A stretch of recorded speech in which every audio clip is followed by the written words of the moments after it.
E aí, galera, bom dia.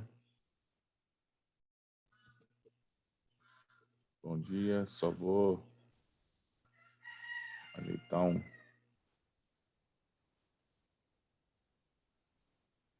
a minha câmera aqui para a gente começar. Não, nada ainda.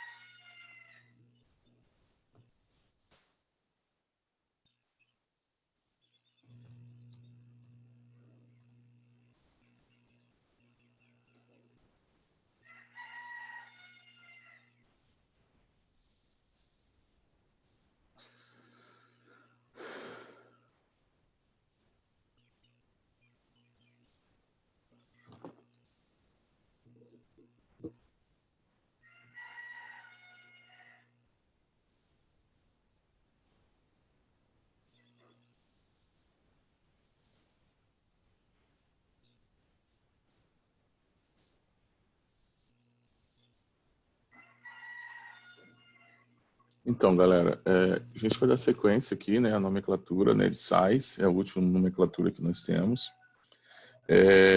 Eu preparei 3 listas de atividade para vocês, vou enviar hoje para vocês 3 listas de atividades. Mais o quê? Uma tem gabarito e as outras duas ainda não concluiu o gabarito. Uma já vou mandar um gabarito. Então, a lista 3 tem gabarito. Mas eu queria que vocês fizessem assim, lista 1, lista 2, depois lista 3. Como eu disse para vocês, de 2009 até agora, a nomenclatura caiu 9 vezes. Ou seja, aproximadamente, talvez uma questão por ano, até menos que isso. Nós temos 13 provas. Eu quero que vocês entendam que a nomenclatura ela sempre vai cair também relacionada a outros exercícios. Então, por exemplo, tem um exercício de secometria, que lá ele fala o nome de um composto. Se eu não sei a fórmula, eu não consigo fazer a questão. Então, exercícios de nomenclatura é mais vestibulares tradicionais e antigos. O que vocês precisam saber, assim, para fazer vestibulares atuais, é vocês conhecerem, ou seja, saber identificar o que é um ácido, o que é uma base, o que é um sal, o que é um óxido. Saber as características dessas funções inorgânicas. Além de saber as características, vocês precisam saber também, né, por que aquela reação acontece, por que aquela reação não acontece, né, saber o que é um óxido anfótero, o que é um óxido neutro, o que é um sal neutro, né, o que é um sal ácido, sal básico, sal duplo, essas coisas simples. Não precisa mergulhar de cabeça e, porra, fazer. Se vocês, ao vocês saírem desses 3 exercícios que eu mandei para vocês, vocês estão aptos a fazer qualquer prova que tenha funções inorgânicas para vocês. Então é só fazer essas 3 atividades. Não precisa fazer mais. Faça as 3 atividades aí. Qualquer dificuldade me pergunta, me chama no WhatsApp e acabou. Segue o fluxo. Vamos seguir, que mais na frente tem matérias importantes. Então, se a gente fosse pensar no que nós estudamos até agora, professor, do que nós estudamos até agora, em que eu vou voltar para me dedicar? Separação de misturas, não se esqueçam disso, importantíssimo, e ligações intermoleculares. Então, de até agora, as 2 matérias mais importantes que nós estudamos foram essas 2. Então, se você não está sem tempo, professor, o Enem agora adiou, agora eu ganhei mais 1 mês ou 2 meses, não sei, acredito que seja mais 1 mês. Então, vamos usar esse tempo extra para o quê? Revisar separação de misturas, né? Todas das mais simples até as mais complexas. Aquelas que envolvem, por exemplo, cromatografia, onde, de acordo com a afinidade da substância na fase chamada de fase fixa, fase estacionária, então ela vai correr menos no papel. Então, como já caiu no Enem, como já inclusive falei para vocês em aula presencial. É isso que eu preciso que vocês se dediquem, essas matérias que mais recorrentes.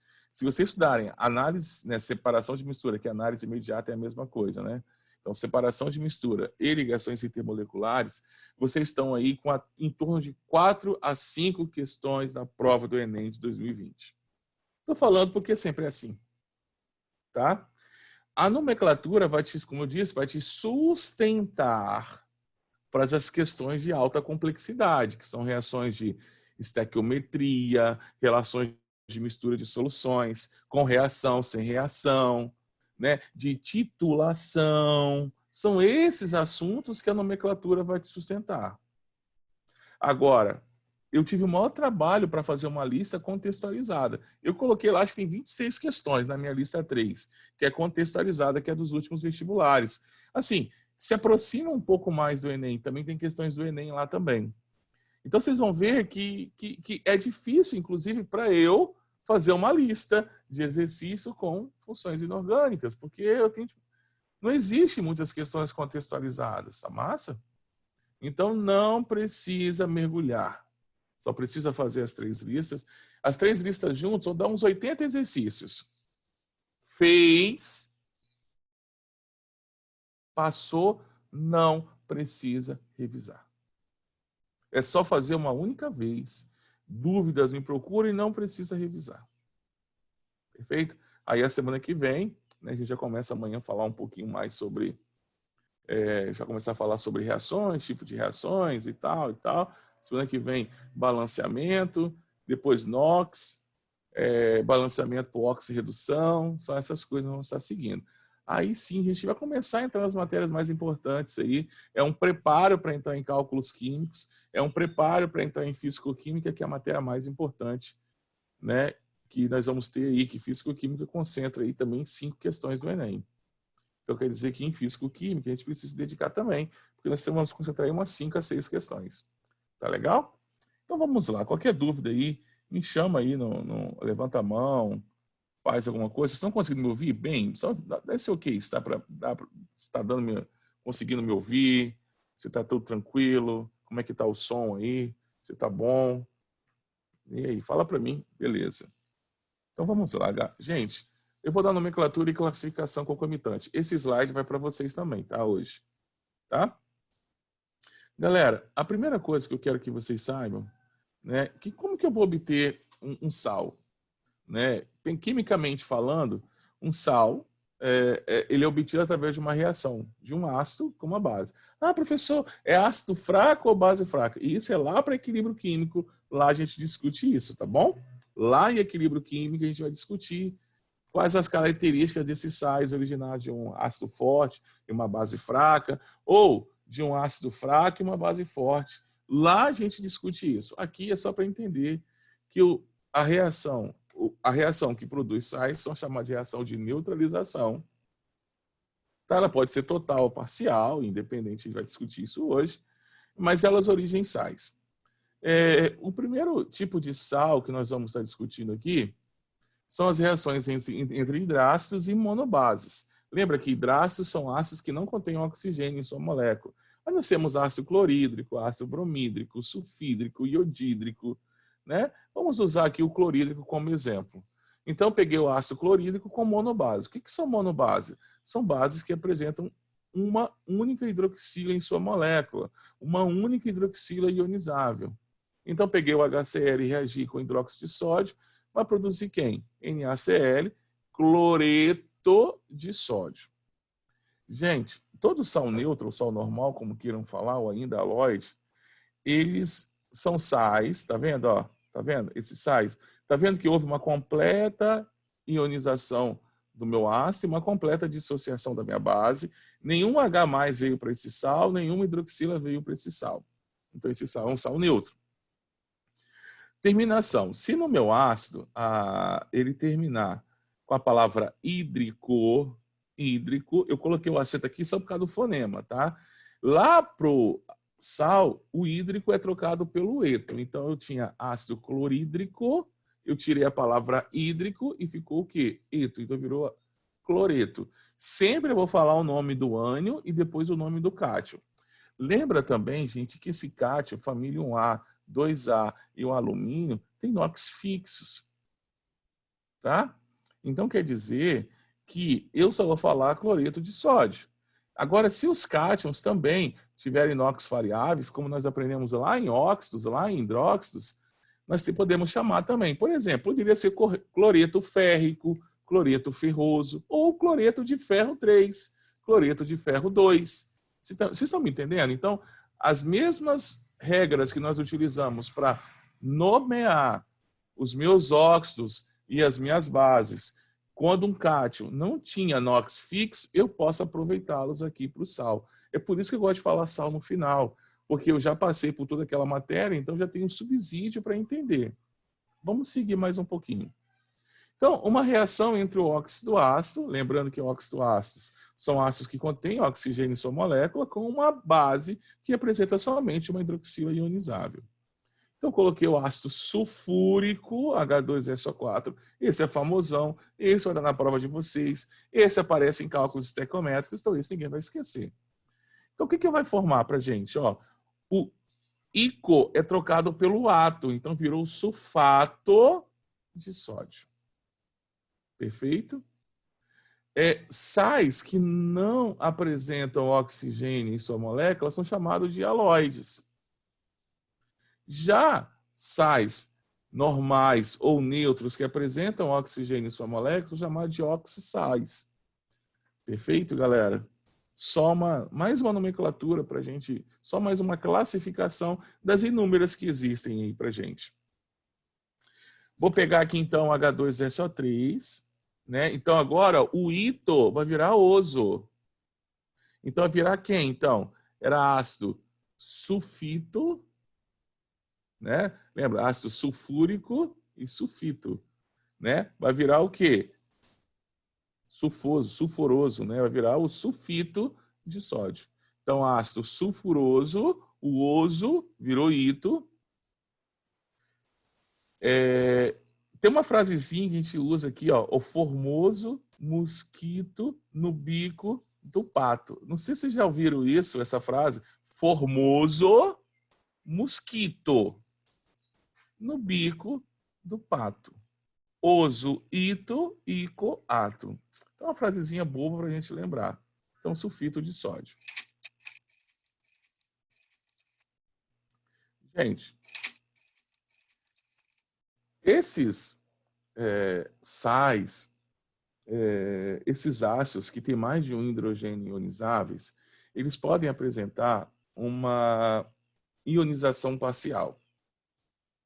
Na realidade, né, essa ionização ela vai acontecer por etapas a partir do momento que ele tem mais de um hidrogênio ionizável.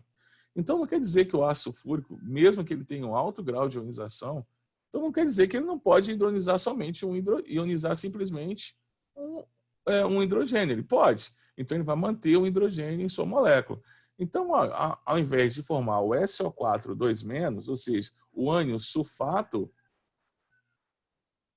ele vai formar o HSO4-, que é o hidrógeno sulfato. Vocês estão me entendendo? Então, esses sais que apresentarem um hidrogênio em sua molécula, um hidrogênio ligado lá ao ânion, eles são chamados de sais ácidos.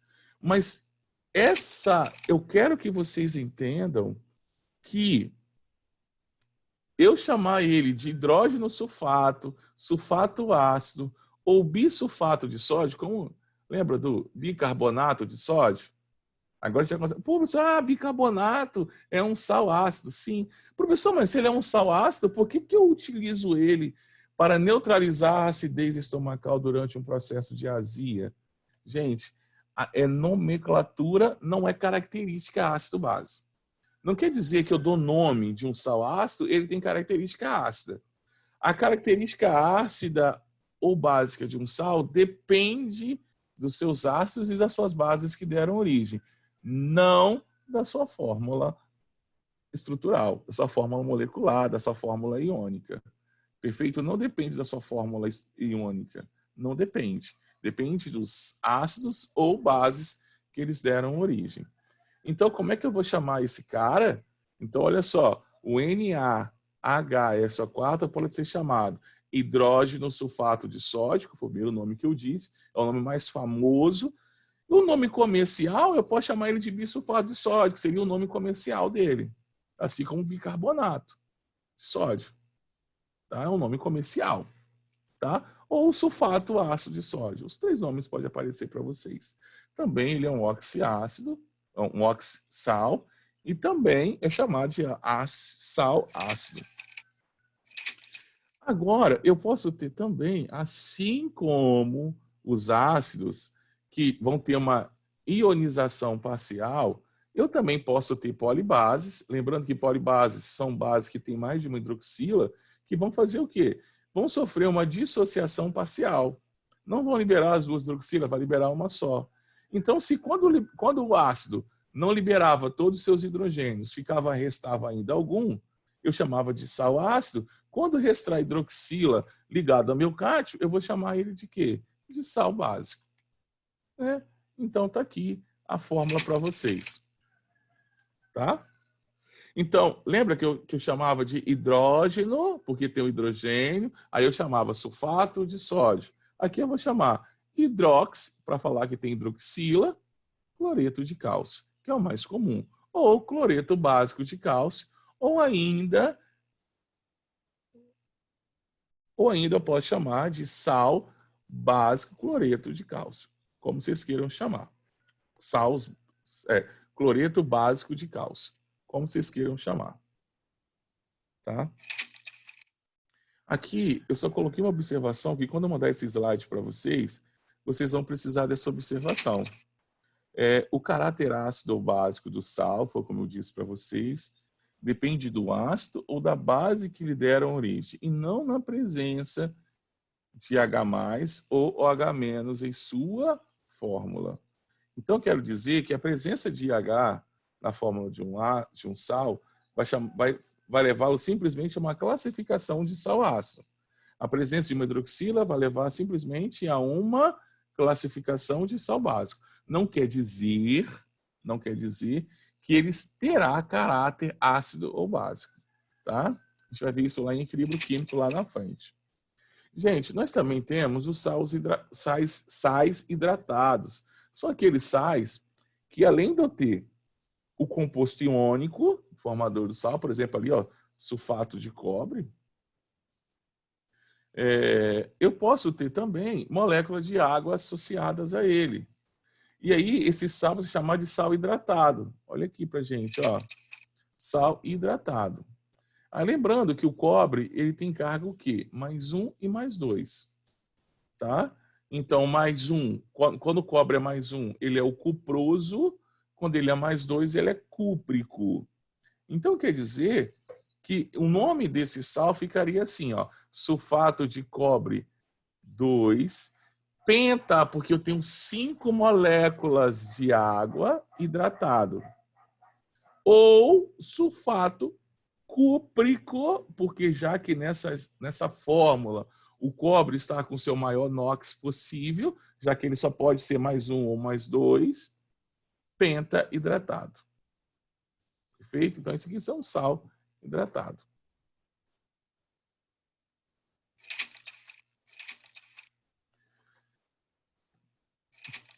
Pra gente, aí, galera, aí isso seria um exercício de praticidade. Nós temos que praticar. Então, professor, como é que seria a fórmula do sulfato de ferro 2? Gente, assim, é trabalhoso. Quem não tem dificuldade, quem tem dificuldade para memorizar, eu sugiro que ele faça o seguinte, ele faça o ácido, faz a base, faz a reação para formar o sulfato, por exemplo. Quem é o sulfato de ferro 2? Quem é ele? Ele é um originado da reação entre ácido sulfúrico e hidróxido de ferro 2. Ah, professor, vai dar um trabalhão danado desse. Ou você faz isso, ou você memoriza os principais ânions. Então, cloreto, sulfato, fosfato, são os que vão cair na prova de vocês, gente. Então, ó, cloreto, brometo, sulfato, fosfato, é o que está na prova de vocês. Carbonato. O restante não vai cair, cara.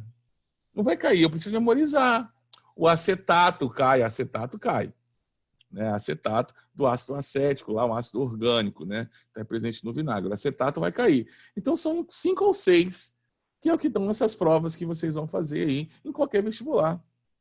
Então, pensar num sulfato de ferro 2, como é que ficaria a forma dele? Lembrando que a escrita é contrária da fórmula. Eu começo a nomear do ânion e depois o cátion, mas quando eu vou escrever a fórmula, eu escrevo cátion depois ânio. Perfeito? Então, como é que poderia ficar isso aí? Deixa eu pegar meu pincel aqui para eu escrever para vocês e ir trabalhando junto com vocês. Então, como é que ficaria isso, cara? Como é que poderia ficar essa fórmula?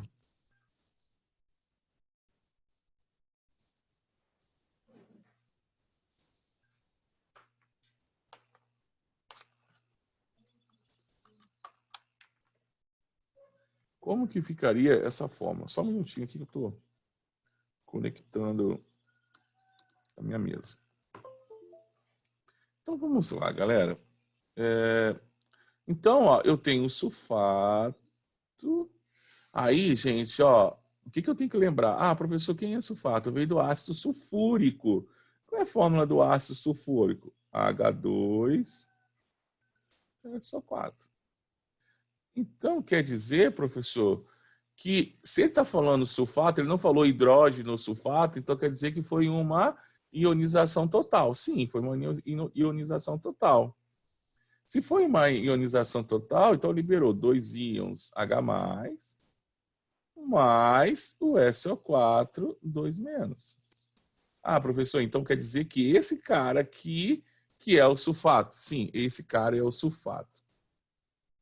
Então quer dizer que o sulfato tem NOx 2- ou -2, como vocês queiram falar. Sim. E o ferro 2 já está falando que a carga dele, o NOx dele é +2. Então, vou fazer o quê? Vou fazer a junção do cátion ferro 2+, com SO4 2-. E aí, o que eu vou fazer? Cruzar. Quando as cargas são iguais ou são múltiplas, eu tenho que simplificar. Nesse caso, elas são iguais, é só repetir. Então, Fe é SO4. Eu poderia chamar esse cara também de sulfato ferroso, utilizado aí para anemia ferroprivas. Então, quando a pessoa faz um exame lá de sangue lá e dá o hematócrito baixo, com poucas hemoglobinas, então pode ser uma carência de ferro, né? Pode ser uma carência de ferro.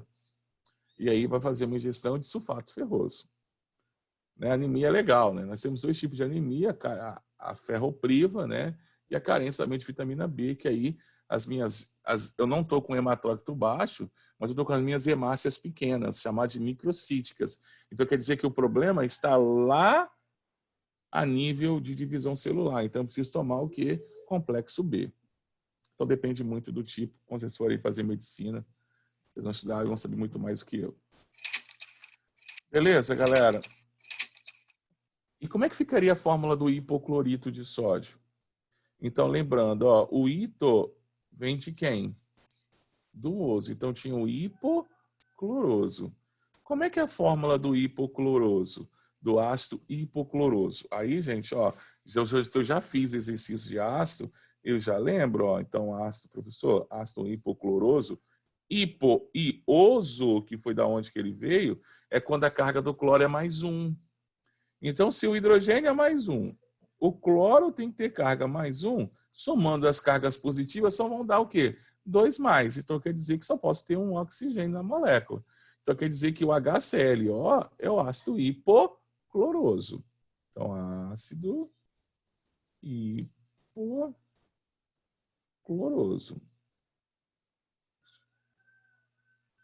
Cloroso. Beleza. Ah, professor, então quer dizer que seu hipoclorito não é um hidrógeno sal, também, então quer dizer que todo só tem um hidrogênio, né? Então ele foi ionizado. Ficou ClO-. Professor, o sódio tem carga fixa. O sódio tem NOx +1. Então eu vou ligar o Na+ com o ClO-. Como as cargas são iguais, é só repetir. Na ClO. Então, essa é a fórmula do hipoclorito de sódio. Então, presente aonde? Em água sanitária. Olha só, galera, que facinho, né? Que legal, que tranquilidade. É só praticar que a gente vai conseguir. Perfeito para vocês? Galera, E aí uma observação para vocês, que a carga do ânion corresponde ao número de hidrogênios que foi ionizáveis, assim como a carga do cátion corresponde ao número de hidroxilas que foram ionizáveis. Tá?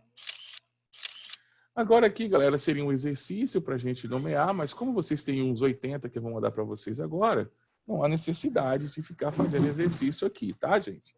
Não tem necessidade. Eu criei um bastante para vocês. Então, vamos lá. Vamos seguir. Para eu saber, né, se essa reação, nós vamos fazer reações de dupla troca, e para eu saber se aquela reação vai acontecer ou não, eu preciso de quê, gente? Eu preciso de ter um conhecimento, memorizar algumas coisinhas. Então, teoricamente, estou falando teoricamente, é extremamente difícil saber se um sal é solúvel ou se ele é pouco solúvel em água.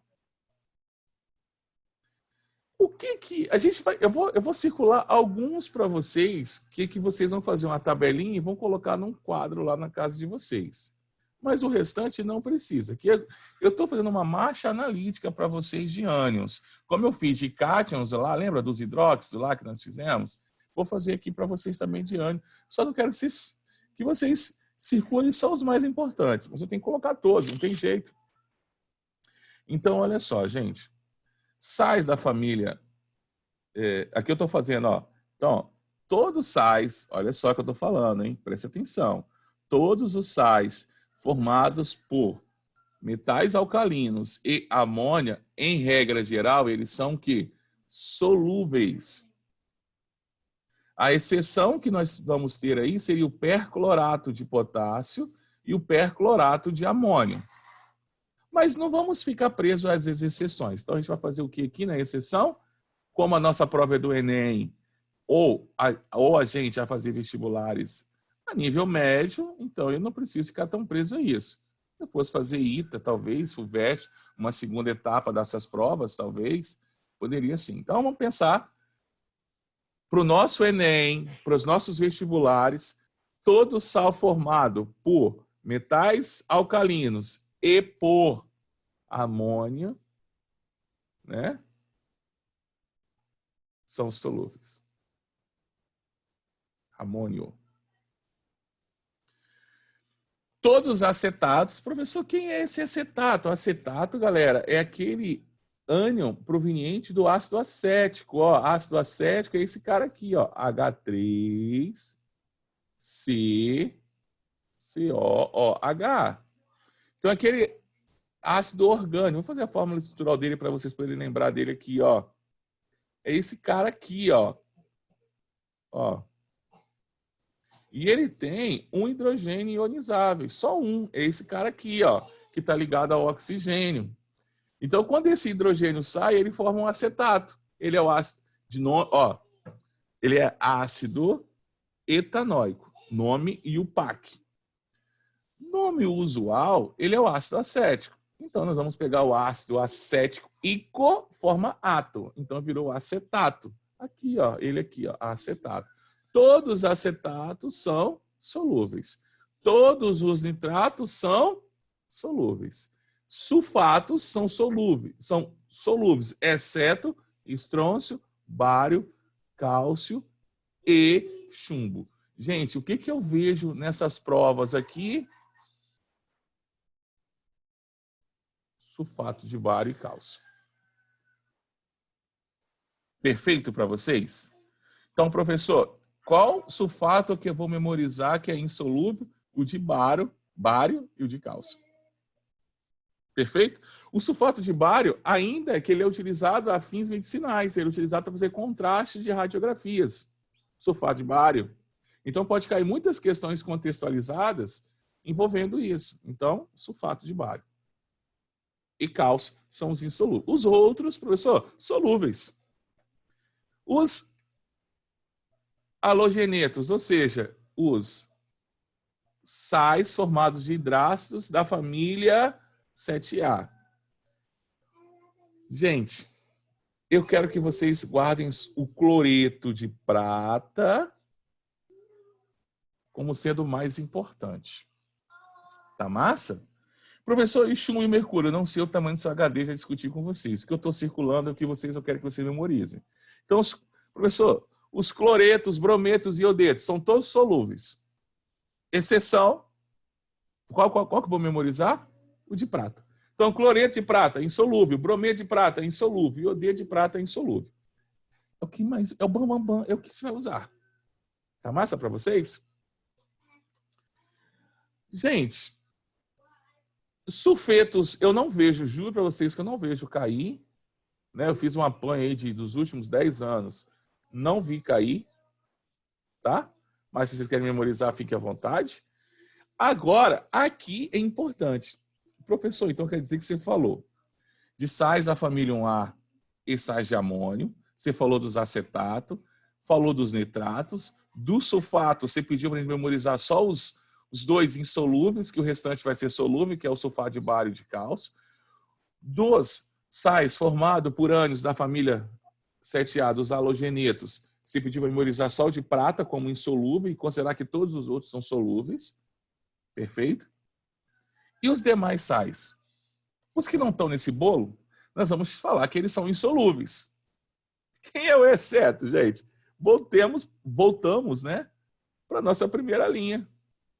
Exceto os que são formados pela família 1A e pelo amônio. Ah, professor, então quer dizer que eu tenho aqui, ó, CO3, carbonato de cálcio. Professor, carbonato de cálcio é solúvel ou insolúvel? Ah, tem carbonato aqui? Não, então ele está nos demais. Ah, então vamos lá. Cálcio. Cálcio é 1A? Não, professor, cálcio é 2A. Então esse cara aqui ele é insolúvel. Acabou.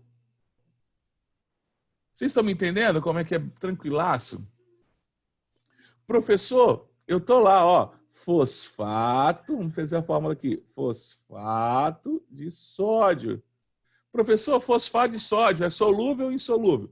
Fosfato. Tem fosfato na tabelinha? Tem não. Então é demais sais. Ah, então é demais. Demais são insolúveis. Ah, mas tem exceção. 1A. Professor, sódio é 1A. Então esse sal, ele é o quê? Solúvel. Quando eu falo solúvel, estou falando que ele é muito ou pouco. Estou falando que ele é solúvel e acabou. Eu adicionei uma quantidade. Galera, fala para mim se está tranquilo até aí de solubilidade. Quer mais uma decoreba, uma memorização? Dá um feedback aí para mim, aí, por favor. Se está tranquilo, como é que tá, se deu para entender o que eu estou falando. Show.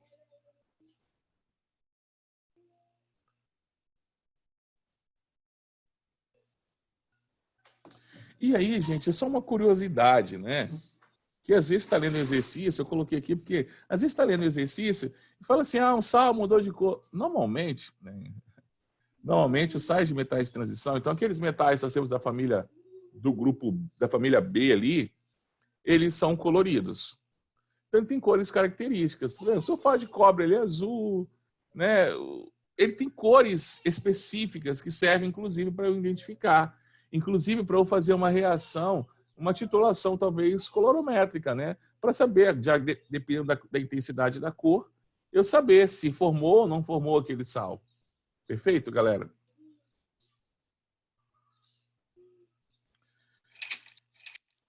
Gente, agora a gente vai discutir um pouquinho mais de reações, né? Deixa eu ver quanto tempo que eu tenho aqui. Tenho 7 minutinhos ainda. Vou discutir um pouco mais de reação. Então, professor, sal mais metal reage? Depende de quem? Depende da reatividade desse metal envolvido na reação. Então, olha só, o sulfato de cobre 2 reage com o zinco, formando sulfato de zinco mais cobre metálico. Gente, essa reatividade aqui, a gente pode pensar também lá, a gente vai discutir isso mais à frente também, tá, gente? Nós não vamos pensar lembra daqueles potenciais de oxirredução lá em eletroquímica? Então a gente trabalha, a gente entende um pouquinho por lá também, tá? Então eu só estou dando exemplo para vocês. Sal mais ácido ocorre em 3 hipóteses. Formação de um ácido mais fraco, aí eu tenho que saber como é que eu faço para saber se o ácido é fraco ou forte. Então, por exemplo, professor, eu tinha um ácido nítrico, porra, forte pra caramba. Professor, eu não lembro como é que faz para saber se é forte. Tem uma regrinha básica aqui, ó. Oxiato, você pega a quantidade de hidrogênio, de oxigênio e subtrai da quantidade de hidrogênio. Então, ó, 3 menos 1. Dá quanto? 2. Todo ácido que essa subtração der zero, ele é fraco. Estou falando de ácidos oxiácidos, tá? Ácidos que têm oxigênio na molécula. É uma regra prática. Se eu pegar a quantidade de oxigênio e subtrair da quantidade de hidrogênio der zero, ele é fraco. Deu 1, ele é moderado. Deu maior do que 1, 2, 3, ele é forte. Então, ácido nítrico é um ácido forte. Vai aparecer para vocês ácido nítrico. Então, eu estou juntando o cianeto de ferro 2 com ácido nítrico que eu estou formando. Nitrato de ferro, nitrato ferroso, mais ácido cianídrico, que é um ácido fraco. Né? Ácido fraco, ó. Perfeito? Então, eu tinha um ácido forte que se transformou em um ácido fraco. Fechado? Galera, seguindo aí. Professor, como é que você vê? Vamos fazer Esquece as exceções? Todo hidrácidos da família 7A, dos halogênios, são fortes, o restante é fraco. Acho que fica fácil para você memorizar isso aí. Estou tentando simplificar, gente. É o que vai cair na prova de vocês. Então, eu tenho aqui, ó, o cloreto de sódio. Será que ele reage com ácido sulfúrico? Ácido sulfúrico é um ácido forte. Ácido clorídrico, a professora não falou que ácido clorídrico os ácidos da família halogênio são fortes, mas ele é volátil. Ou seja, ó, ele vira purpurina. Então quer dizer que, mesmo formando um ácido forte, mas por ele ser volátil, essa reação vai acontecer. Tá? E formação de um sal insolúvel. Olha o nosso queridinho aqui, lembra que eu falei para vocês memorizar? Sulfato de bário? Aqui, ó, sulfato de bário, é insolúvel. Fechado? Então é memorização. Não tem outro esquema. Se fosse cantar uma música aqui, ficaria pior do que Faroeste Caboclo de Legião Urbana. De tão grande ficaria essa música para memorizar tudo aqui. Vamos mais um pouquinho. Será que sal com uma base reage? As mesmas hipóteses que nós criamos para os ácidos. Primeiro, formando uma base insolúvel. Lembra que eu disse das bases? Família 1A e amônio solúvel, 2A pouco solúveis, demais insolúveis. Então aqui é uma base que vai formar o quê? Ó? Precipitado. Formou precipitado. Tá? Formação de uma base mais fraca.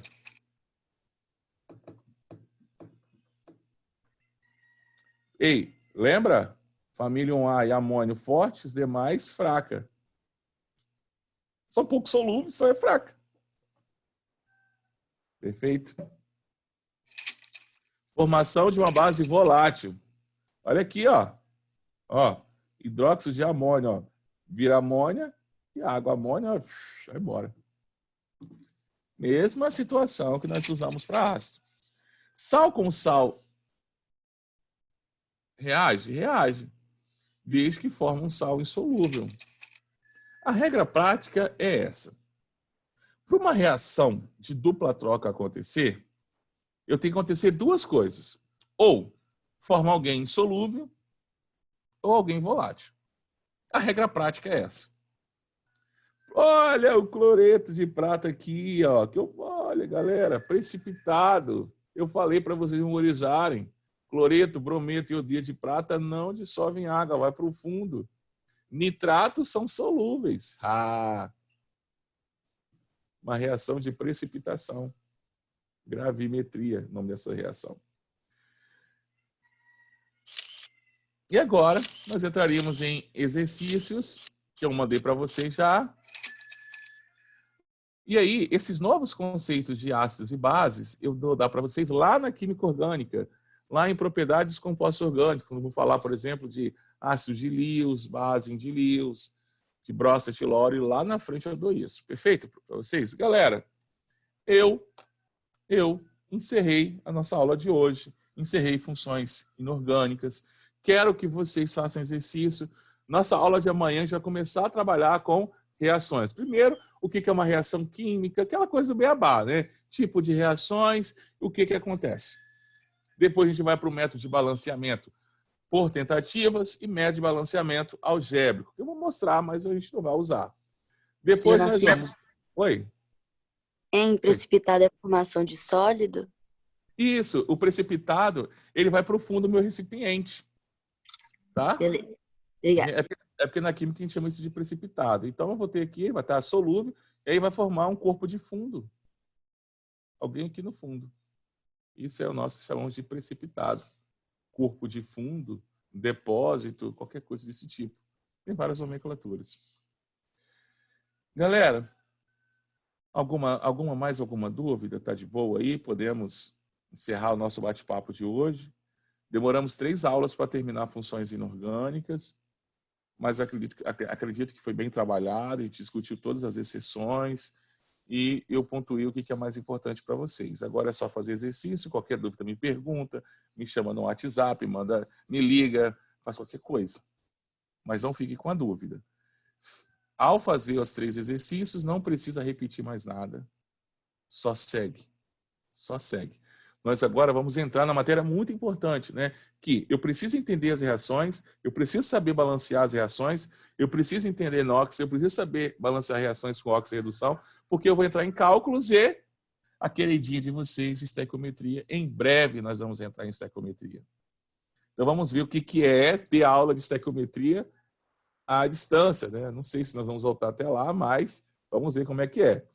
Então, já estou preparando os slides, é uma loucura trabalhar slides de estequiometria, porque no quadro a gente escreve, a gente risca, aqui tudo tem que fazer animação, é uma loucura, é um trabalho de 15 a 20 dias. Mas nós vamos chegar lá. Galera, ó, um beijo em vocês, um forte abraço, né? Até amanhã, se Deus quiser e assim nos permitir. Fui!